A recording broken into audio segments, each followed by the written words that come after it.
direct from the motherfucking Battle Booth. If you're not subscribed, make sure you subscribe to me because I'm sick and tired of asking you motherfuckers. You heard me? Battle Booth.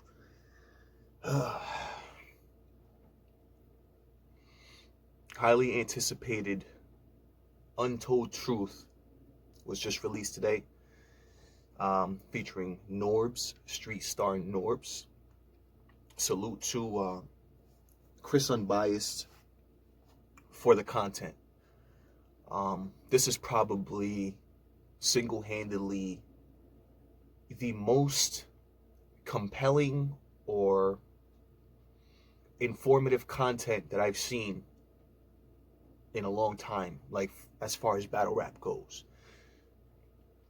As far as providing us with information, details, story, facts, a timeline, pretty much a list of what it is that Norbes was actually responsible for and responsible for doing as a partner with the URL. So it's funny because even myself included, I was one of those people who I wasn't always 100%, sure of what it was that Norbes did or was doing. I was aware slightly of the fact that Norbes had a hand in helping to recruit, people, battle rappers. But that was it, right? I had no idea the extent to which Norbes actually played a role with the URL. Norbes did much more than simply just recruit a couple of battlers. Throughout this documentary, throughout this Untold Truth, because there's interviews and then there's Untold Truths. Throughout this Untold Truth, Norbes is explaining, the responsibilities, the legwork, the elbow grease, you know what I'm saying? The time, the energy, all of that he put towards the URL to help get it running. Norbes explains that Smack himself, you would think, right, that Smack would, being the one recording battles and, having the DVD thing, would be the one that has connections, right, or knows people or knows battlers and things like that. But apparently it turns out that was not at all the case. It turns out that Smack actually didn't know anybody but a couple of people. And it turns out that Norbes was actually the one who, right before the URL even started, was the one who was out, pretty much, right? At events or at battles or new people, or was getting contacts or was making things happen, was making connections, was making contacts, was reaching out to new battlers, was reaching out to this person, was reaching out to that person to get them on the stage, to get them to battle.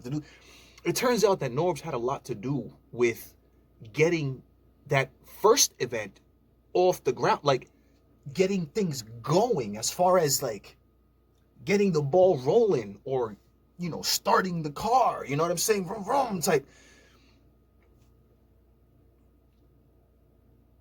I had no idea the extent to which things were happening, you know what I'm saying, or to which Norbes had an impact of what he was doing. I didn't know. I had no idea, you know what I'm saying? So, again, salute to Chris Bias for providing us with this content that provides information, you know what I'm saying? They even get down to, they talk about a whole lot. They talk about a whole lot. They address the lawsuit, you know what I'm saying?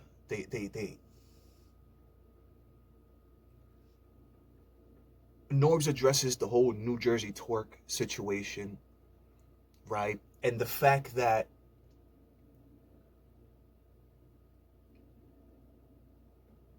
Beasley threatened to, or not threatened, but basically was trying to almost like blackball Norbes with the footage of him being beat up, talking about, he's not going to release it if, this, that, and the fifth, or basically what I feel like, right?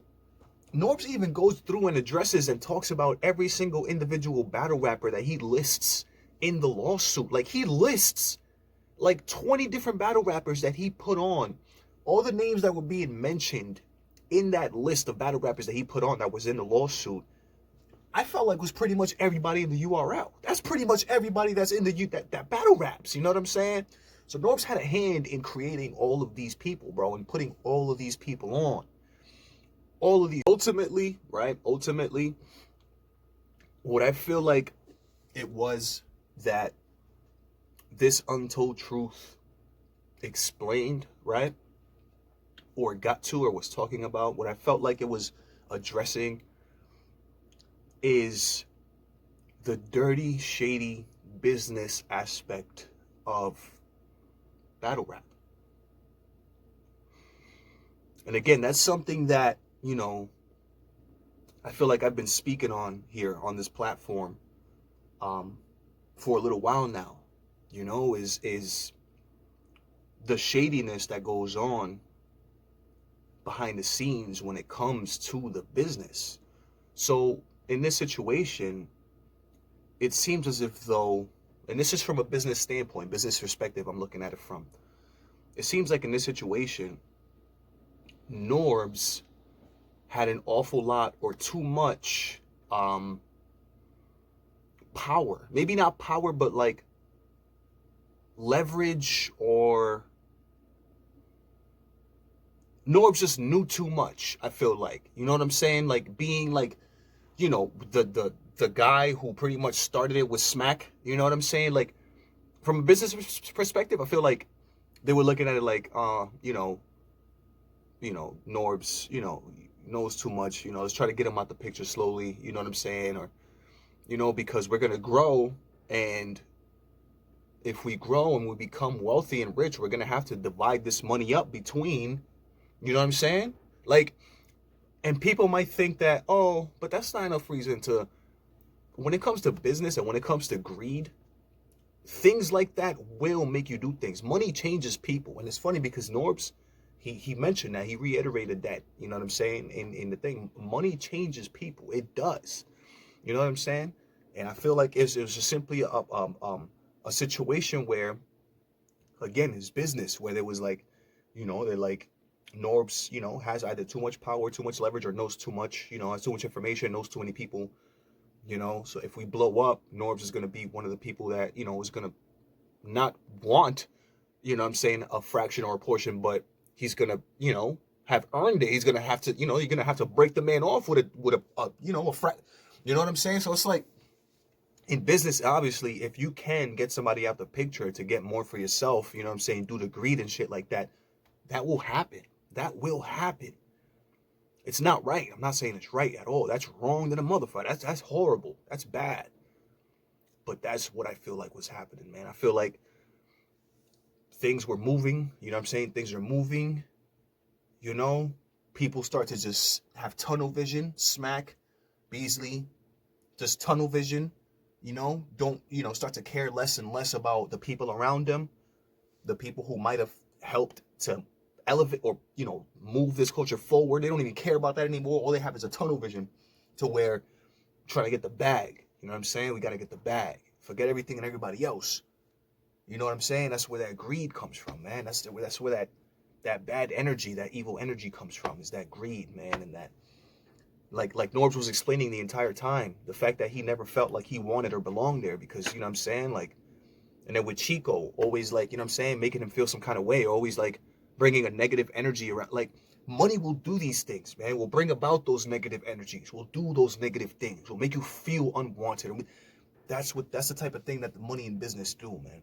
So again, I'm glad that they released, you know what I'm saying, finally, this untold truth, because it just goes to show, you know what I'm saying, the shady shit that, goes on in any industry, not just battle rap, in any industry. Not just battle rap, not just here, any and all of them. I'm telling you, man. But yo, if you're not